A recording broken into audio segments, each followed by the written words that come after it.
Bonjour et bienvenue dans la correction de cet exercice. Alors, un maraîcher suit l'évolution de ses stocks de fruits et légumes et on te demande de compléter le tableau suivant.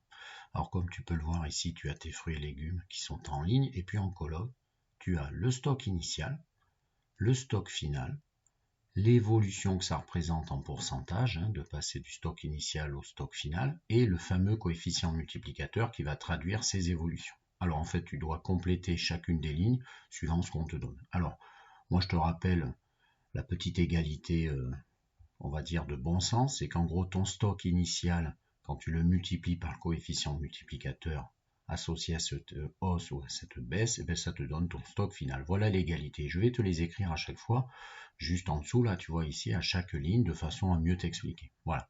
Alors on y va. La première ligne là, concernant tes tomates, on te donne le stock initial. Tu vois, là je vois d'abord qu'on nous donne des nombres au dixième, donc en fait toute cette colonne, ça veut dire qu'on peut mettre au dixième, et je ferai exactement pareil pour le stock final. Voilà. Ensuite, tu regardes les pourcentages d'évolution. Bon, ben, c'est arrondi ici à l'unité, ben, je ferai pareil. D'accord? Alors que les coefficients multiplicateurs, eh bien, c'est arrondi à 2 décimales. Du coup, je ferai exactement pareil. Alors, c'est parti.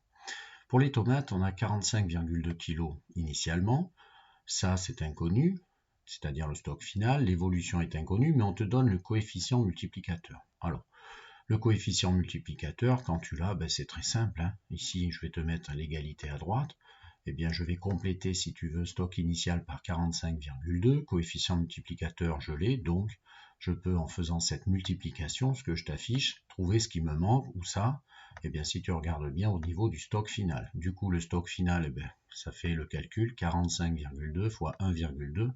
Tous les résultats, je vais te les mettre en rouge et les calculs en bleu. Voilà. Ensuite, ben, du coup, 1,12, quand tu multiplies par 1,12, eh bien ton 1,12 c'est 1 plus 12 sur 100, 1 plus 0,12. Donc c'est une augmentation déjà quand c'est plus grand que 1 ici de 12%. Voilà. Deuxième ligne, donc là ça concerne les oranges. On te donne le stock initial et le stock final. Et on te demande de trouver les deux autres. Alors, stock initial, stock final, eh bien, on peut déduire le coefficient multiplicateur. Donc c'est ce que je t'affiche à droite. Regarde bien, 80 fois le coefficient multiplicateur qui me manque, eh bien ça fait justement ton stock final. Du coup, si tu veux trouver lui, eh bien il faut faire 97 divisé par 80. Et du coup, 97 sur 80, ce que je t'affiche, du coup, voilà, je vais te l'afficher, eh bien ça tombe sur 1,21. Voilà. Et quand tu multiplies par 1,21, eh bien 1,21, c'est plus grand que 1. De toute façon, on a bien compris que pour passer de 80 à 97, c'était une augmentation. 1,21, ça traduit une augmentation de une augmentation de 21%. Voilà.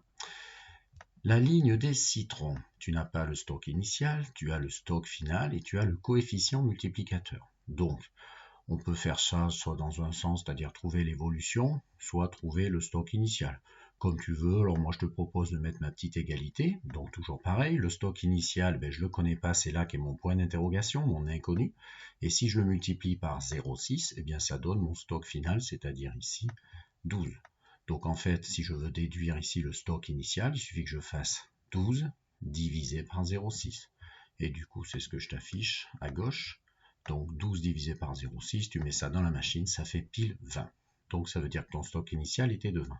Maintenant, si tu regardes bien, eh bien ta diminution, 0,6, c'est quoi? 0,6, ton coefficient multiplicateur, c'est plus petit que 1, c'est une baisse, on l'a bien compris. C'est quoi? C'est 1 moins t sur 100, je te rappelle. Et donc en fait, 0,6, c'est 1 moins 0,40. 1 moins 40%.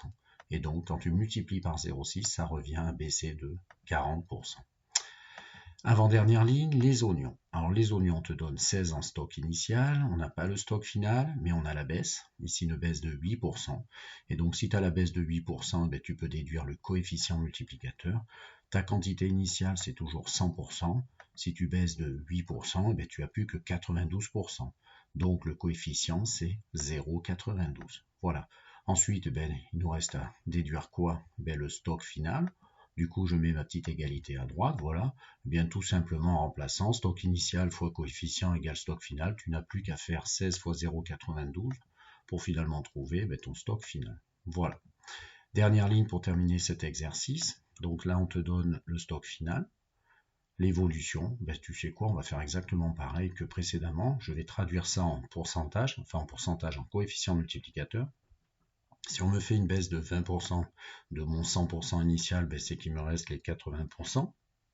Ou autrement dit, le coefficient multiplicateur, c'est 1 moins 20 sur 100, 1 moins 0,2, c'est-à-dire 0,8. Voilà. Et ensuite, ma petite égalité ici, pour cette ligne, eh bien, le stock initial, je cherche fois 0,80 égale 115. Et donc, si toi, tu cherches ta valeur initiale, ben, il suffit de faire 115 divisé par 0,80.